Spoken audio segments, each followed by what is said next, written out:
Good? Grand? Sweet. Well, once again, my name still is Evan. I still struggle with the same things I struggled with about 20 minutes ago. I don't think a lot has changed since then. But I am happy that you guys are here tonight to listen to me speak. I got you all here. I want to start out tonight with a little bit of an analogy. So if you think about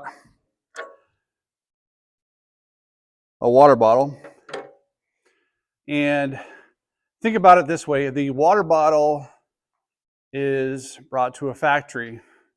It is made into that bottle. It holds water. It gets put into a container, brought to the store where you pick it up. It has become useful to you, and you use it for hydration, to refill you, to make you so that you're not dehydrated, obviously. And so as you're using that, it is a useful product to you. But what happens when it's served its purpose? Most of the time, it either gets left somewhere, you forget about it, it's on the floorboard of a truck, and it's lost all usefulness. But in today's society, we've really picked up recycling. And so as that finds its way, somebody picks it up, or if you are inclined enough, you pick it up and you put it in the recycle bin. And where do you think that goes? It goes back to somewhere where it's melted down and it's made anew into something that can provide hydration to the next person. And tonight, we're going to be going over yes. You know, and that ties into the story I just told you.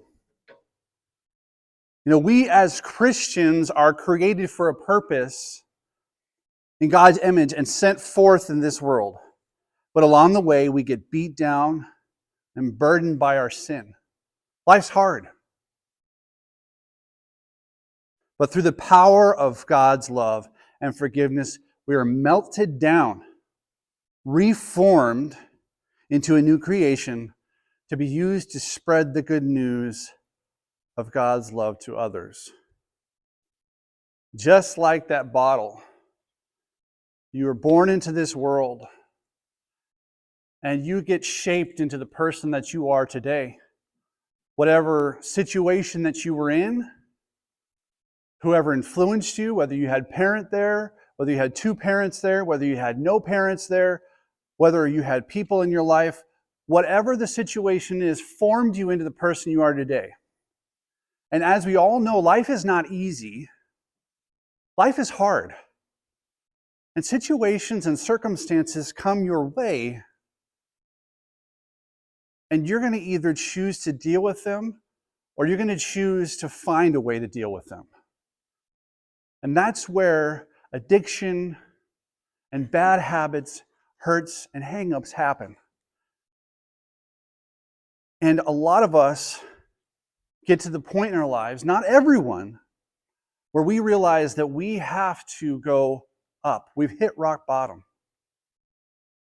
And the only way we know to do that is to put God first in our lives and have Him reform us, reshape us, so that we can spread that good news to those around us. So tonight's lesson is on Principle 8, which is yield myself to God to be used to bring this good news to others, both by my example and by my words. I want you to focus on my example and by my words. That's something that we're going to be talking about. And that corresponds with Matthew 5:10. Happy are those who are persecuted because they do what God requires. This also leads us into step 12, the last step. Having had a spiritual experience as a result of these steps, we try to carry this message to others and practice these principles in all our affairs. Key sentence at the end, practice these principles in all our affairs. Not just some of our affairs, all of our affairs, right? Galatians 6:1, brothers and sisters, if someone is caught in a sin, you who live by the Spirit should restore that person gently, but watch yourselves, or you also may be tempted. So tonight's acrostic is yes, and the first letter in that is Y. And Y stands for yield myself to God. Yield myself to God. What this means is we have to present everything we have to Him. We have to give our time and our work to Him. You know, a lot of us say, I just don't have time for a step study. Or I don't have time for these recovery things in my life. But you have to ask myself and yourself, what is my time and energy being spent on? If I don't have time for my recovery and I don't have time to make recovery a point in my life, or if I don't have time for this Bible study, where is my time being spent? Those are the questions that I have to ask myself, that you need to ask yourself. See, if you're not putting God first and foremost at the center of your life and allowing Him to use you to help others, then you have not yielded to Him fully. Everybody here has talents. Some of you guys are really good at speaking. Some of you guys are good with technology, art, cooking, using Word, communicating with others, preparing events, and the list goes on and on. We all have those specific skills that set us apart from others. Like I can be good at something and you're bad at it. You're good at something and I'm bad at it. Everybody has those skills. The point I'm trying to make here is that we tell ourselves that we don't have time for CR or Bible study, but yet we find the time to go to the bars. We find the time to pick up the bottle. We find the time to find the drugs. We find the time to put ourselves in sinful situations. We find the time to sit in front of a screen and one click, another click, or a phone. We find the time to put into our addictions. Because that's easy, right? That's easy for me. It's easy for me just to find a click of a button and get that dopamine high and shut out the world for the day. It's easy for me to grab a bottle and drown out my sorrows. That's the easy path, but it is a temporary path. Galatians 6:1 and 2. If a Christian is overcome by some sin, humbly help him back onto the right path, remembering that the next time it might be one of you who is in the wrong. Share each other's troubles and problems, and so obey the Lord's command.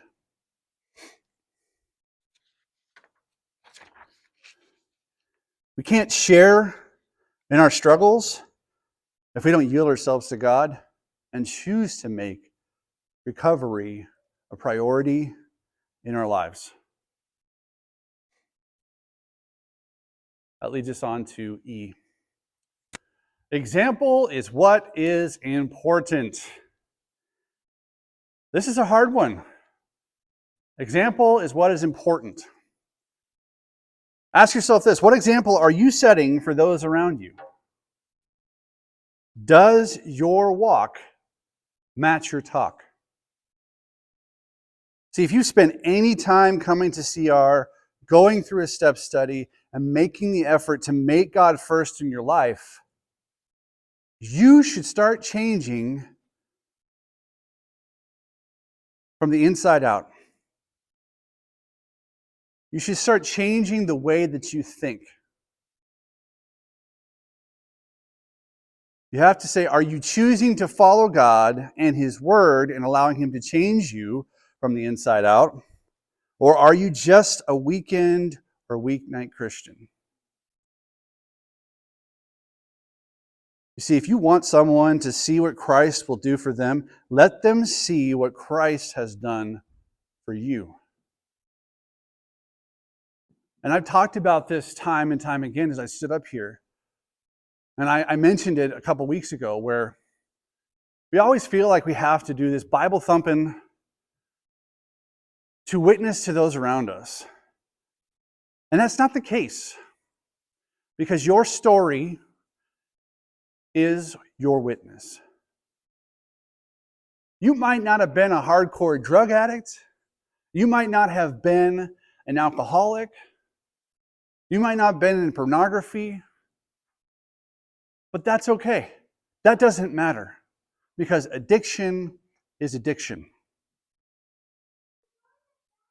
The codependent, the anxiety, the fear, all of that stuff can drag us down just like a bottle, just like a needle. It's no different.